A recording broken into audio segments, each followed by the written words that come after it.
Então, pedimos para iniciar os trabalhos dessa noite, com a prece que o Mestre nos deixou. Pai nosso que estais nos céus, que santificado seja o vosso nome, que venha a nós o vosso reino, que seja feita a tua vontade, assim na terra como no céu.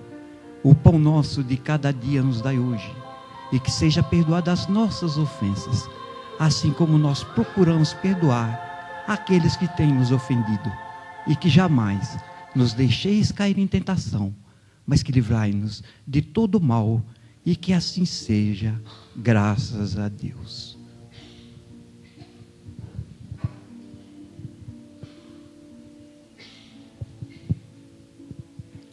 Nesta tarde e noite, nós vamos estar lendo o capítulo 16 do Evangelho de João. Quem recebeu o Evangelho pequeno, a página é 217, é João capítulo 16. O grande, a página é 124, e sobre a mesa, a página é 282. E quem fará a leitura para nós e a explicação é o nosso companheiro Teixeira, a quem a gente vai envolvendo com bastante carinho.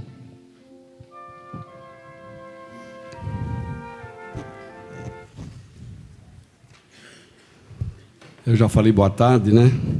Mas vou falar mais uma vez. É tudo que a gente deseja, uma boa tarde para todos. O capítulo de hoje é a missão do Consolador, é o título do capítulo. Como ele já falou, é o 16º de João. As pessoas que podem acompanhar a leitura, por favor, né? Tenho-vos dito estas coisas para que não vos escandalizeis. Eles vos expulsarão das sinagogas, mas vem a hora em que todo o que vos matar julgará com isso tributar culto a Deus. Isto farão porque não conhecem o Pai nem a mim. Ora, estas coisas vos tenho dito para que, quando a hora chegar, vos recordeis de que eu vos-las disse. Não vos-las disse desde o princípio, porque eu estava convosco. Mas agora vou para junto daquele que me enviou, e nenhum de vós me pergunta para onde vai? Pelo contrário, porque vos tenho dito estas coisas, a tristeza encheu o vosso coração. Mas eu vos digo a verdade. Convém-vos que eu vá, porque, se eu não for, o Consolador não virá para vós outros. Se, porém, eu for, eu vô-lo enviarei. Quando ele vier, convencerá o mundo do pecado, da justiça e do juízo. Do pecado, porque não creem em mim. Da justiça, porque vou para o Pai, e não me vereis mais. Do juízo, porque o príncipe deste mundo já está julgado. Tenho ainda muito que vos dizer, mas vós não o podeis suportar agora. Quando vier, porém, o Espírito da verdade, ele vos guiará a toda a verdade, porque não falará por si mesmo, mas dirá tudo o que tiver ouvido e vos anunciará as coisas que hão de vir. Ele me glorificará, porque há de receber do que é meu e vou-lo há de anunciar. Tudo quanto o Pai tem é meu. Por isso é que vos disse que há de receber, de que o meu e vou-lo há de anunciar. Um pouco e não mais me vereis. Outra vez, um pouco e ver-me-eis. Então alguns dos seus discípulos disseram uns aos outros: que venha a ser isto que nos diz, um pouco e não mais me vereis, e outra vez, um pouco e ver-me-eis, e vou para o Pai? Diziam, pois, que vem a ser esse um pouco. Não compreendemos o que quer dizer. Percebendo Jesus que desejavam interrogá-lo, perguntou-lhes: indagais entre vós a respeito disto que vos disse, um pouco e não me vereis, e outra vez um pouco e ver-me-eis. Em verdade, eu vos digo, que chamareis e vos lamentareis, e o mundo se alegrará, vós ficareis tristes, mas a vossa tristeza se converterá em alegria. A mulher, quando está para dar à luz, tem tristeza, porque a sua hora é chegada. Mas depois de nascido o menino, já não se lembra da aflição, pelo prazer que tem de ter nascido ao mundo um homem. Assim também agora vós tendes tristeza, mas outra vez vos verei. O vosso coração se alegrará, e a vossa alegria ninguém poderá tirar. Naquele dia nada me perguntareis. Em verdade vos digo, que se pedirdes alguma coisa ao Pai, Ele vô-la concederá em meu nome. Até agora nada tendes pedido em meu nome.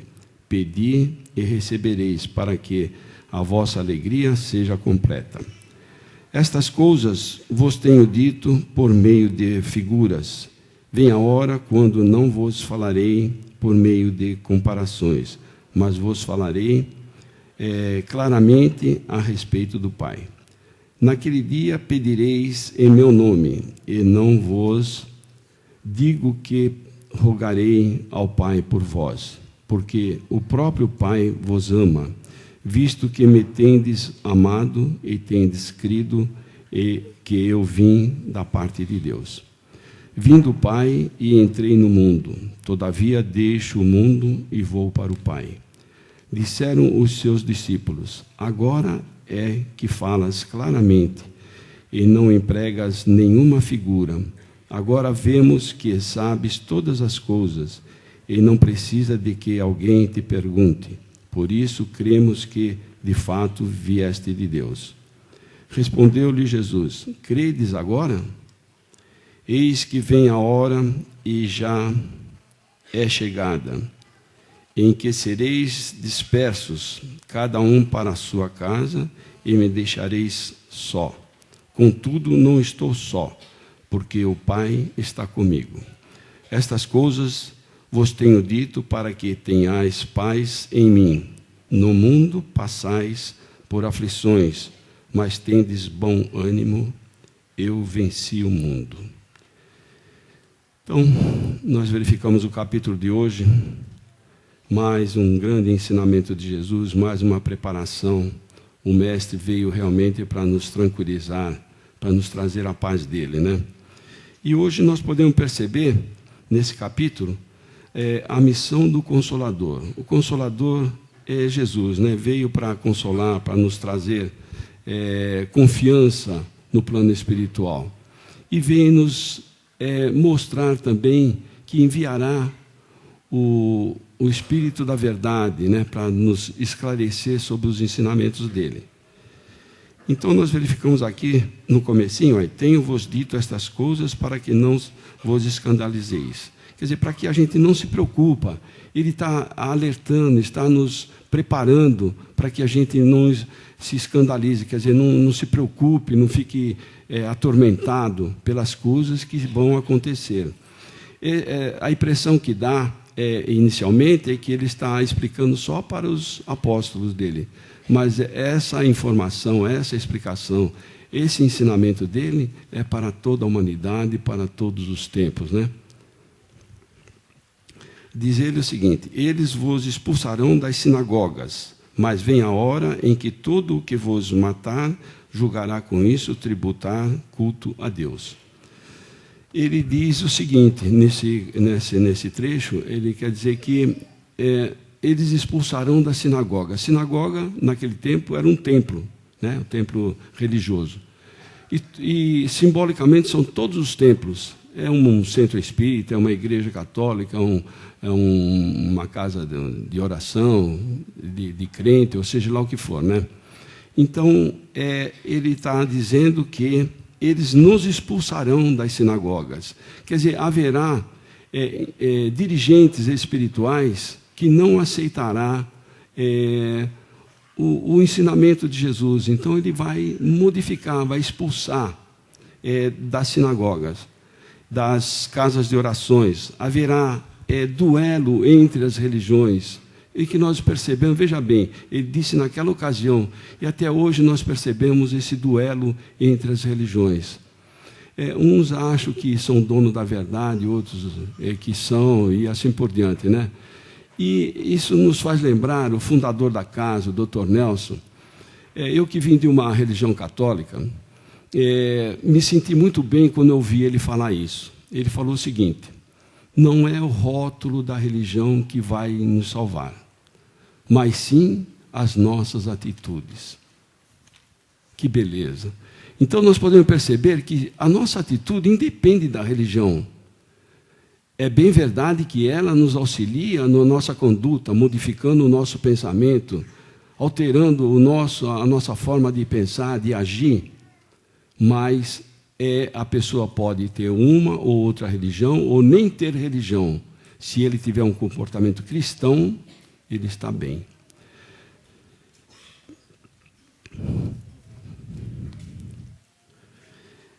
Diz ainda, né, que será julgado com isso, tributar culto a Deus. Quer dizer, eles vão matar. Nós verificamos que houve tantos duelos entre as religiões, a Inquisição, por exemplo, né, onde condenavam pessoas sem ter prova, a Guerra Santa, que era chamada, né, como que pode ser chamado santa uma guerra? A guerra é destruição entre um irmão e o outro, né? Jamais deveria existir a guerra.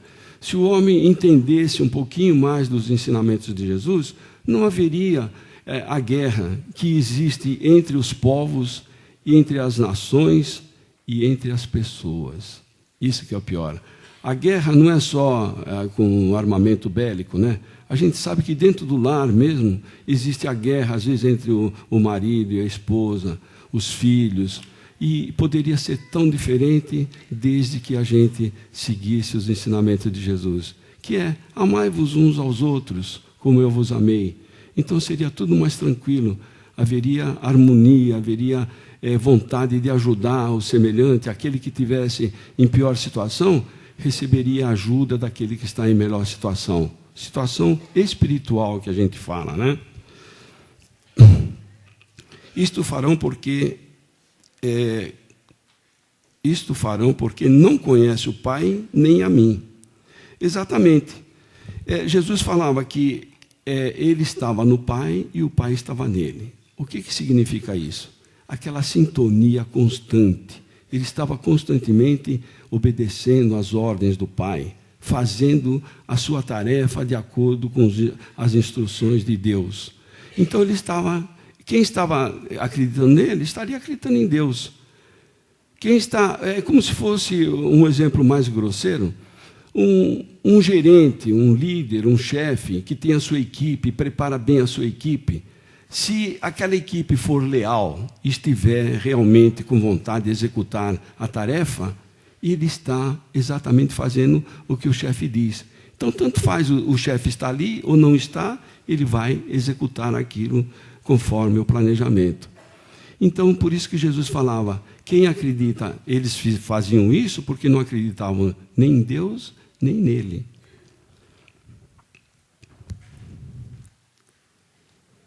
Ora, estas coisas vos tenho dito para que quando a hora chegar, vos recordeis de que vou-las disse. Não vou-las disse desde o princípio, porque eu estava convosco. Então, veja bem, ele mostra que nós não tínhamos condições de conhecer determinadas coisas que ele falava. Como até hoje, né? Até hoje a gente, às vezes, encontra pessoas um pouco vaidosas, que falam que conhecem o Evangelho. E, na verdade, cada vez que a gente lê o Evangelho, a gente percebe que descobre mais alguma coisa. Quando a gente ouve, às vezes, uma pessoa que tem um bom conhecimento, que fala do Evangelho, a gente fica feliz, alegre, porque conheceu mais um pouquinho. Mas o mais difícil, realmente, é a gente fazer isso. Então, não adianta, para conhecer Jesus e obedecer aos seus ensinamentos, é muito difícil. Nós estamos aqui aprendendo, estamos aqui com boa vontade, estamos aqui querendo fazer o possível de seguir o bom caminho, seguir a boa nova. E, no entanto, tenho certeza que todos nós, eu falo por mim também, todos nós erramos diariamente. A gente erra e fica meio perturbado, fica meio aborrecido porque viu que errou. Poderia ter agido de outra forma, poderia ter feito de uma outra maneira, poderia ter resolvido do mesmo jeito que eu queria, mas com mais fraternidade, com mais carinho, com mais equilíbrio. E isso nos falta constantemente, né? Mas agora vou para junto daquele que me enviou, e nenhum de vós me pergunta para onde vais? Ele vai voltar então para Deus, né? Ele veio lá de Deus e vai voltar para aquele que enviou. Olha como ele é humilde e é sincero, né? Vou voltar para aquele que me enviou. Então ele está dizendo que ele veio porque alguém enviou ele para trazer a boa nova para a gente, né? Pelo contrário, porque vos tenho dito estas coisas, a tristeza encheu o vosso coração. Mas eu vos digo a verdade. Ele não mente. Mesmo que isso traga um sofrimento para nós, ele fala a verdade. É a justiça, é a lealdade do plano espiritual para com todos nós. Isso cai na lei da causa e efeito. Nós sabemos que somos espíritos aprendizes e que constantemente erramos e sofremos as consequências dos nossos próprios erros. Será que é por vingança de Deus? Deus castiga, Deus pune? É engano. Diz a espiritualidade que Deus é amor, Deus é bondade. Deus nos fez para ser felizes e saudáveis. E nós não conseguimos isso porque não seguimos o caminho. E qual é o caminho? Quem falou assim? Eu sou o caminho, a verdade e a vida. Ninguém vai ao Pai senão por mim.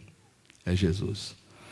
E Ele deixou os ensinamentos para que a gente pudesse se conduzir de uma forma que a gente não teria que resgatar dívidas que a gente cria.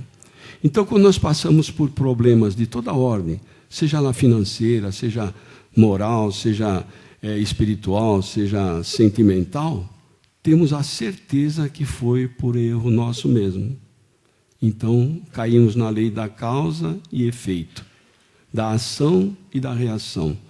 Não existe uma reação se não houve primeiro uma ação. Se a ação é boa, pode ter certeza que a reação é também.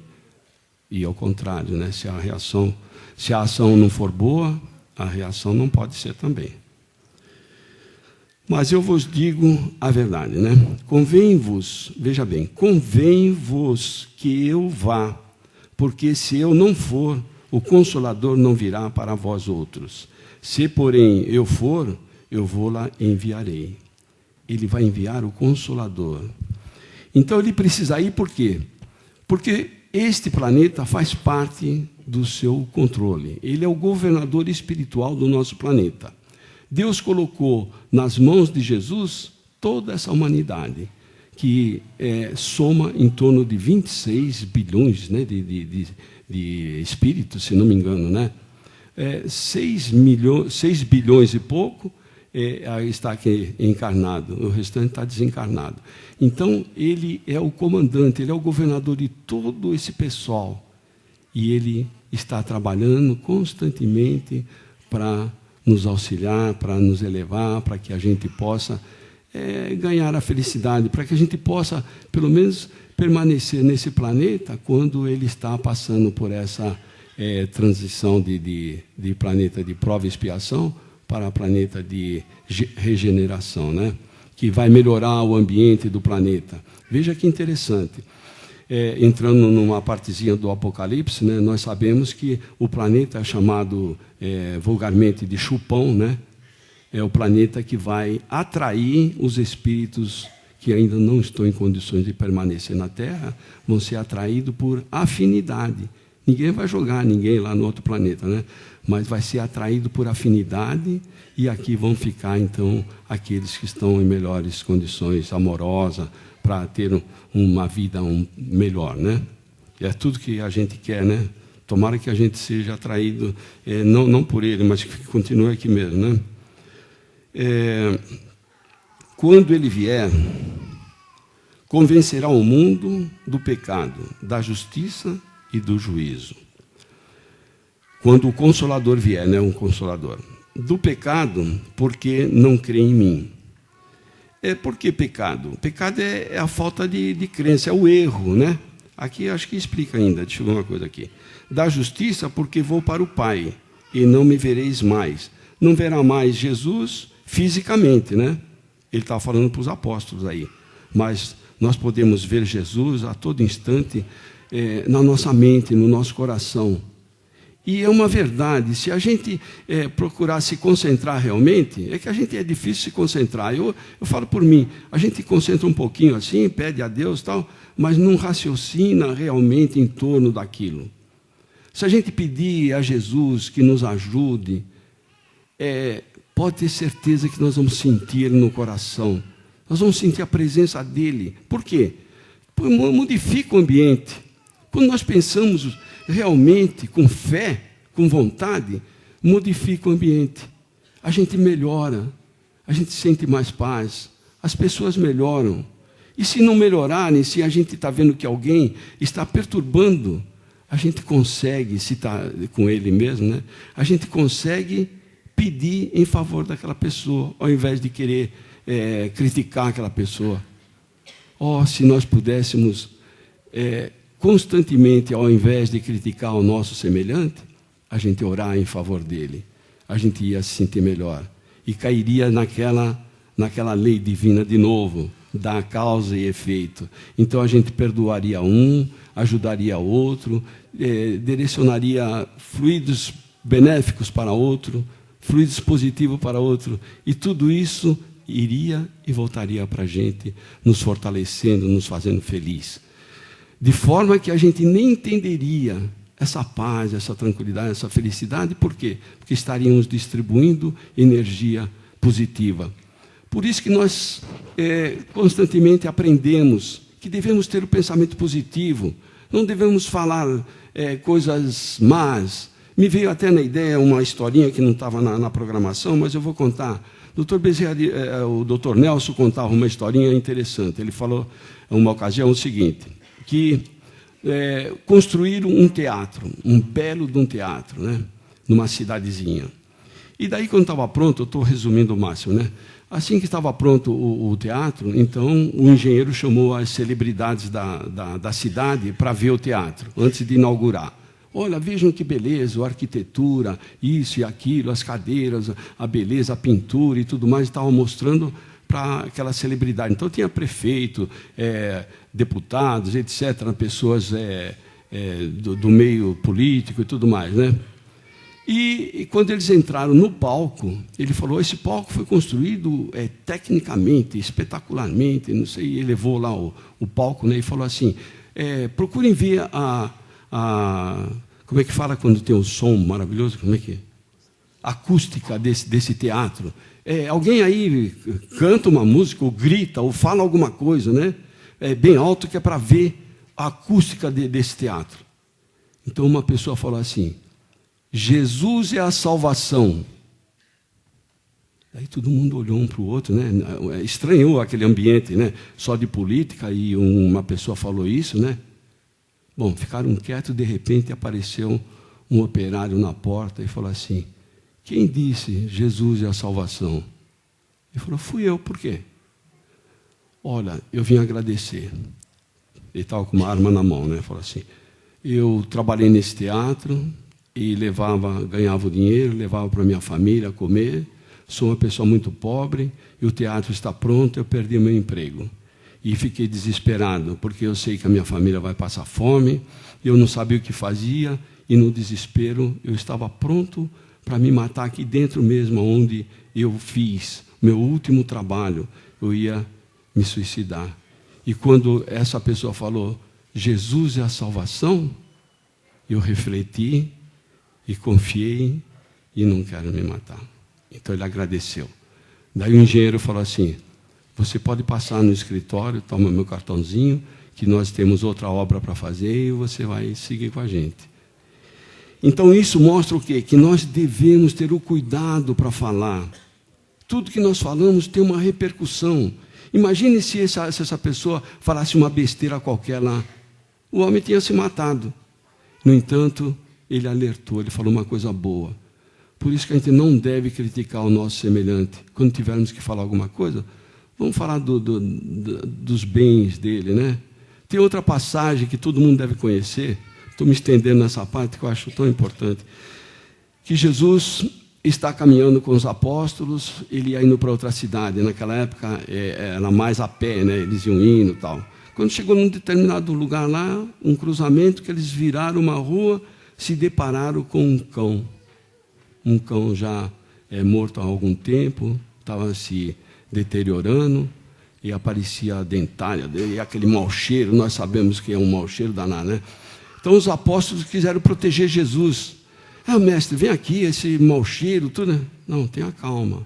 Ele olhou assim bem para o animal e falou, que belos dentes tinha esse animal. Olha que coisa linda. Quer dizer, no meio daquela podridão, ele viu algo de bonito, algo de bom. Então é isso que nós devemos trabalhar, que é tão difícil, né? É muito fácil a gente falar mal dos outros, né? Daí forma uma rodinha, daí, ó, a coisa vai, né? Então a gente precisa tomar esse cuidado e procurar ver se fala as coisas boas, que tem tanta coisa boa para falar, né? Bom, depois diz assim...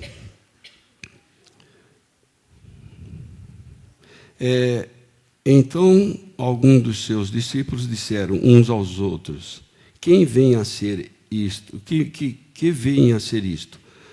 Que nos diz, um pouco não mais me vereis, e outro... Não, era aqui que eu estava, acho que eu pulei um pouco aqui, né? Aqui, como é que é? Deixa eu ver. Tenho ainda muito que vos dizer, mas vos não podeis suportar. Quer dizer, a pessoa não ia entender ainda, né? Quando vier, porém, o Espírito da verdade, ele vos guiará a toda a verdade, porque não falará por si mesmo, mas dirá tudo o que tiver ouvido e vos anunciará as coisas que hão de vir. Olha, tem muita gente que não acredita no Espírito, né? No Espiritismo, na reencarnação. E aqui está, no Evangelho. Observa, vou ler mais uma vez esse trechinho. Observa uma coisa como ele fala, que virá o Espírito da verdade. Olha, tenho ainda muito que vos dizer, mas vós não podeis suportar agora, não vão entender agora. Quando vier, porém, o Espírito da verdade, ele vos guiará a todos a verdade, porque não falará por si mesmo, mas dirá tudo o que tiver ouvido e vos anunciará as coisas que hão de vir. Então, as coisas que hão de vir, ele vai explicar detalhadamente que é o quê? O Espírito da Verdade é um nome simbólico, onde é uma pleiade de espíritos conhecedores de grande evolução, de luz, espíritos crísticos, né? Da etapa crística, que vem trazer as mensagens através do quê? Através de médiuns, através de livros. Quantos livros nós temos de Chico Xavier, de tantos outros escritores que não vamos ficar enumerando?